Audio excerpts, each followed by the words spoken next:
Ya, kita lanjutkan dengan daya dukung data SPT. Kita tahu kemarin yang kita perhitungkan itu adalah sudut geser dalam, kohesi, gamma tanah. Ya enggak? Itu semua dapatnya dari laboratorium. Hasil pemeriksaan laboratorium kita dapat data tanah. Nah, daya dukung itu sebenarnya bisa juga didapat dari data tanah, data SPT atau data lapangan.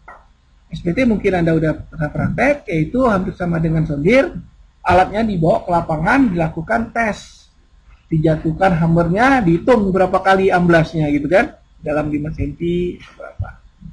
Itu yang dikatakan data SPT, standar penetrasi tes. Nah, Terzaki dan Peck membuat suatu hubungan antara nilai SPT dengan daya dukung tanah, karena dia beranggap begini, kalau hammer yang dijatuhkan dia amblas, itu berarti tanah yang mendukungnya nggak kuat kan, gitu kan? Nah, artinya kalau didukung makin kuat, berarti amblasnya kan makin sedikit, artinya pukulannya masih makin banyak gitu, baru dia dapat 5 cm. Nah, artinya apa? Daya dukungnya ini akan berbeda untuk setiap jenis tanah kan, gitu. Nah, inilah yang dibuat oleh ataupun dilihat oleh Terzaki dan Peck, sehingga dia membuat satu kesimpulan bahwa saya bisa ngitung daya dukung tanah ini dengan menggunakan data SPT, ya. Nah, dan juga dia mengatakan bahwa kalau dengan menggunakan rumus ini, penurunan yang akan terjadi itu tidak lebih dari 25 mili. Karena dia tahu itu dijatuh-jatuhkan sehingga otomatis udara dan air itu udah keluar. Kalaupun terjadi penurunan dari rumus yang saya buat ini, itu tidak lebih dari 25 mili.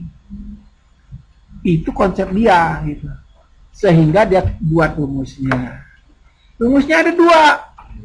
Sederhana aja. N aksen rata-rata dibagi 0,5 dikalikan KD.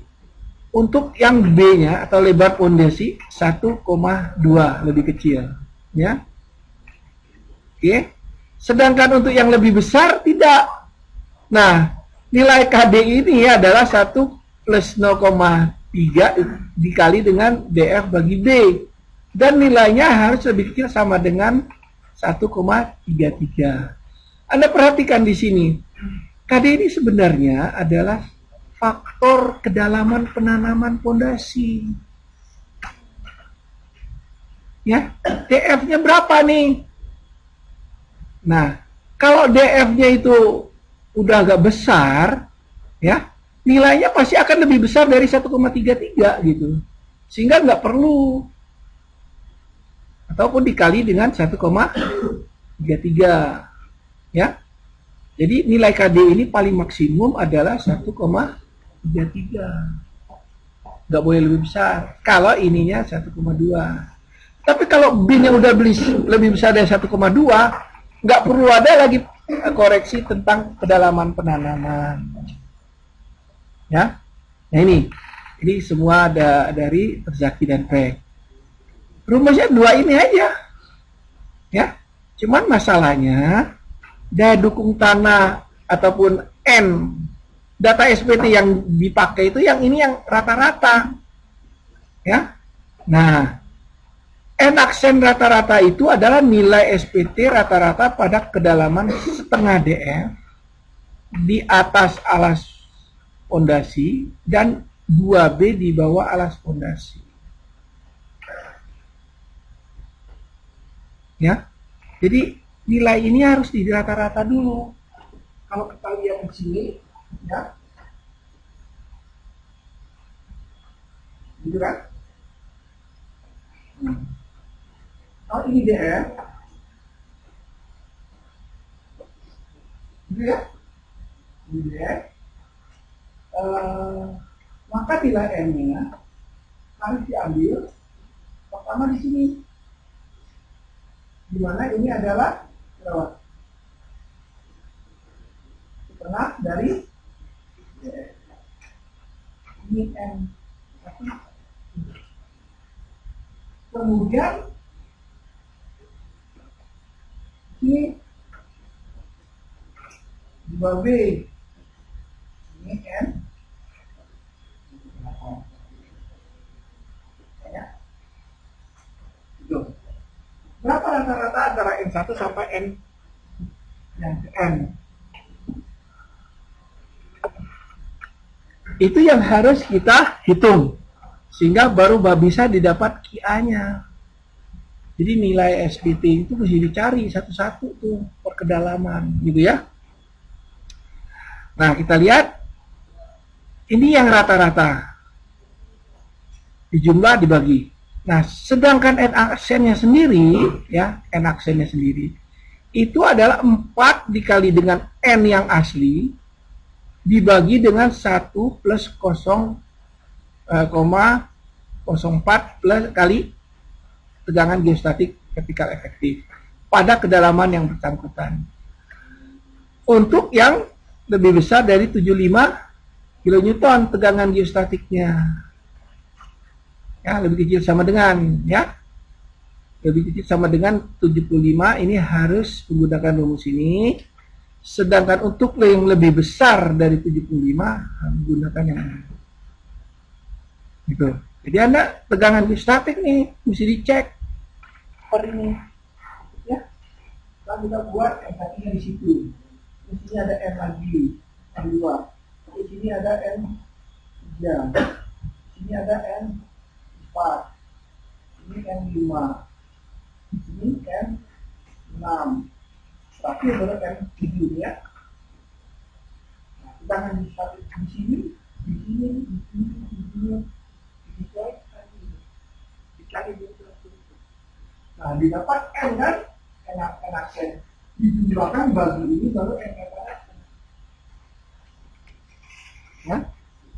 Jadi rumusnya gampang, cuma kita mesti cari nilai N-nya itu per kedalaman yang kita hendaki. Ya. N aksen adalah nilai SPT yang telah dikoreksi, ya. N yang ini beda ya. Nilai SPT yang asli dari tanah, sedangkan sigma B efektif adalah tegangan geostatik vertikal efektif. Oke. Nah ini, jadi tinggal kita cari N aksen rata-rata, masukkan ke sini, ada 2, kalau dia lebih besar dari 1,2 ini rumusnya, kalau dia lebih kecil dari 1,2 ini rumusnya. Dilihat juga, karena harus ada koreksi kedalaman penanaman, maka nilai KD-nya dicari. Kalau nilai KD-nya lebih besar dari 1,3, maka KD-nya diambil 1,3. Ya, ini nilai batas. Oke. Itu. Nah, kemudian catatan.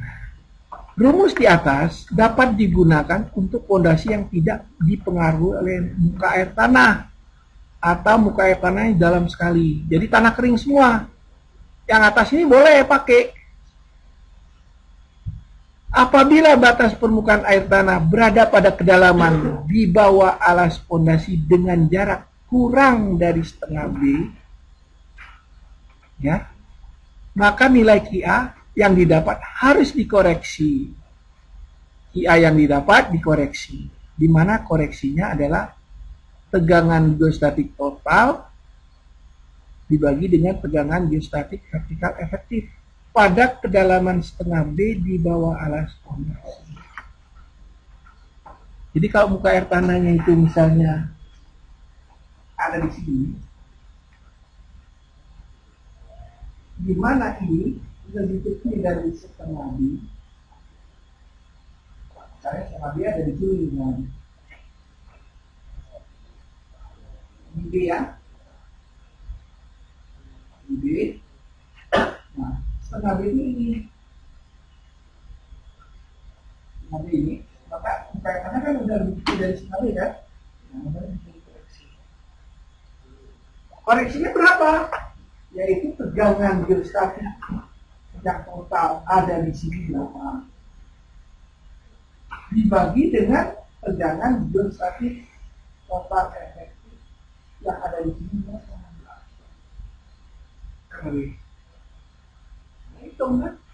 Kalau total ini tanah kering, ini tanah terendam. Ini gamma R, ini gamma SAT. Kalau total, betul? Kalau efektif, ini gamma kering di sini, di gamma apa? Gamma sub. Yang efektif kan? Gamma sat lebih besar apa lebih kecil dari gamma sub? Gamma sat, saturit. Gamma sat, gamma yang jenuh, saturit itu jadi jenuh. Kan? Pasti lebih besar, yaitu gamma dengan gamma karat tambah gamma air. Kan? Oke? Nah, nanti kita lihat contoh soalnya. Jadi rumus ini gampang, selama dia lebih kecil dari setengah B baru ada koreksi. Tapi kalau tidak ya dianggap tanah kering semua. Gitu. Oke, sampai di sini ada pertanyaan. Ini teorinya. Kita lihat contoh soalnya untuk daya dukung tanah data SPT.